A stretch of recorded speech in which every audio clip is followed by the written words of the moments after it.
Good morning, my lovelies. I wanted to stop by for just a minute and tell you a little bit about my personal journey to becoming an artist and to being able to really just own that word.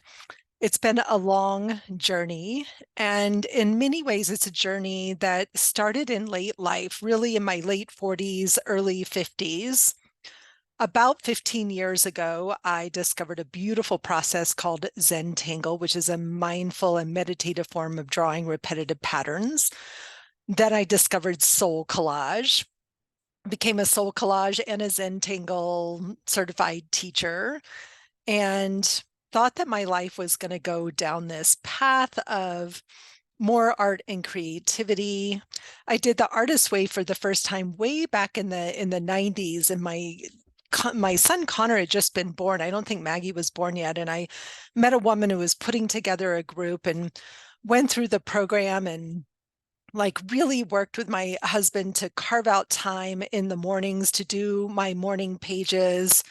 And then life got busy. I started my first business and it kind of all fell by the wayside. And I found myself sort of channeling all of my creativity into kids' crafts or making handmade gifts at the holidays and cooking and entertaining and not making art. So I had these moments in time where I had bigger pockets and I committed to making more art. I've always been very creative since childhood. I would have said through my academic career that I was more of a writer than a visual artist. And now in the last 4 or 5 years, it's really flip-flopped. We moved to Santa Barbara, California in 2012, and suddenly I had more space in the house to set up my art, to leave it out. That was a life-changing moment for me. And it sounds silly, but those of you that are working on your dining room tables or in a corner of your bedroom and you have to get things out and put them away, it makes it more challenging. It adds to the amount of time it takes.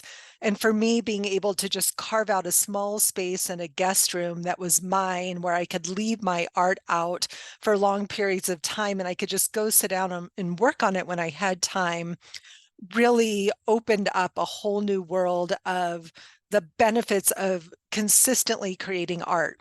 So I started making art consistently. I started sharing my art on social media, and then suddenly people were asking if they could buy my art. And I freaked out a little bit. I'm like, no, I'll just give it to you. And at the time, I was building my business coaching business, which was going really well. And I didn't need another business. And at least that was a story I was telling myself. And my husband said, Minette, why are you making this so hard? And I realized because I was afraid. It was much different to post something on Facebook and say, oh, isn't that pretty? And post it on Facebook and say, hey, do you like it enough to give me money for it and hang it on the walls in your house? And over the years, I've really made peace with my identity as an artist and as a creative and as an entrepreneur. And I make a lot of art. We have now moved to Loveland, Colorado. I have this beautiful, spacious studio. I have no excuses not to make art, but I've been doing it for so long that when I don't make art, I get grumpy. So I've noticed the shift between I'm longing for pockets of time to create, and I thrive on those pockets of time to create. And I still have a busy business that I'm building. I still don't get to spend all day playing in the studio. I'm still creating in small pockets of time, but I prioritize those pockets of time. And I was standing in my space in Goleta, California. I had this nice room that was half office and a half art studio. When I was kind of standing by my easel, which was right in the middle of the room at that point, and I heard this voice just pop into my head and ask, what if you made art the center of your life? And I paused and I listened and I laughed to myself. And in that moment, I don't know that I thought too much about it. I was on my way, I think, from my desk to my art table to spend a few minutes taking an afternoon break painting, but that question wouldn't go away. And what that question changed for me, what if I made art the center of my life? was that I started to prioritize my art over other activities. I made sure I got up early in the morning so that I had time to make art before I got to work, because it's easy for me. I'm very much a morning person. I have lots of energy in the mornings to get up with my cup of coffee and go straight to my computer and start working or surfing social media. And I just stopped and I got up every morning and I went to my art table, sometimes for 5 minutes, sometimes for 15, sometimes for a couple of hours. And I still do that every morning. It's what gave birth to my YouTube channel, Painting in Your PJs, live with Minette. I'm down here making art anyway. And now I have accountability and commitment to other people to make more art. So, what I noticed from that one question was how much it shifted my understanding of what making art meant to me. And it wasn't about making art to sell or about making art to make pretty pictures on social media. It was about committing to making art for me, because art is the most healing thing that I do for myself. And when I say making art in my morning practice, it's writing, it's painting, it's collage, it's sketchnoting, it's experimenting and exploring, it's bookmaking, it's all the things that I love. Not all the things that I share, but the things that I do for me that are really important to me. And I love play and experimentation. And I share a lot of that out on my YouTube channel, but not all of it. And so I want to invite you today to just sit with the question, what if you made art the center of your life? And you get to define what art means to you. It could be writing, photography, dance, gardening, entertaining. It's about prioritizing creative expression as a personal path to healing and transformation.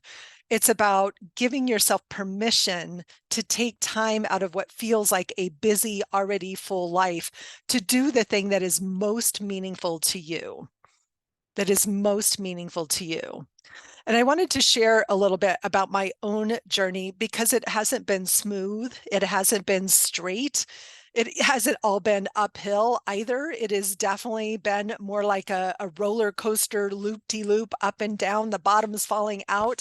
And I feel like I'm going to lose it to, hey, I'm on top of the world today, and everything in between. So for me, when I say that art is at the center of my life, it means that I build my life around the things that matter to me most. I build the life around the things that matter to me most. And the more I prioritize art for me, which for me is radical self-care, making time for art is radical self-care. The more I make time for that, the more time, energy, enjoyment, and enthusiasm I have for all the other things in my life as well. So it wasn't about displacing other things. It was about letting go of habits that weren't serving me, like too much time spent on my phone or watching other people's YouTube videos instead of producing my own work. And it was about prioritizing my spiritual practice of deeply connecting to myself through art.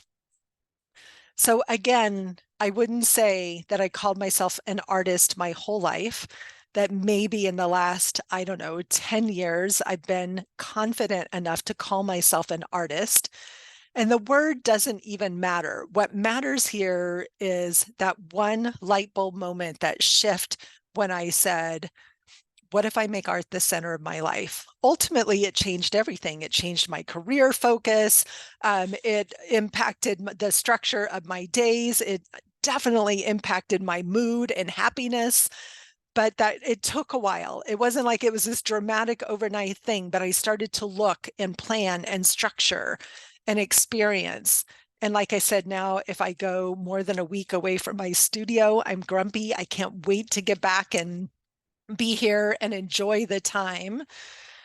And so my programs are all designed, Your Creative Renaissance, the Sacred Circles membership, and here on YouTube, Painting in Your PJs Live with Minette, are all about showcasing the value of art as a creative practice and process, as a powerful tool and a radical act of courage for putting ourselves first. So, wherever you are on your creative journey, I invite you to consider this question: what would happen if you put art at the center of your life? And I would also ask, why does making art matter to you? What do you see as the potential that putting art first could change and shift for you? And know that I am here to support you on your journey any way that it looks. And I am grateful for you watching, grateful for you being here. And I'm going to get back to painting, and I hope you have an amazing rest of your day. Thanks so much, everybody. Bye bye.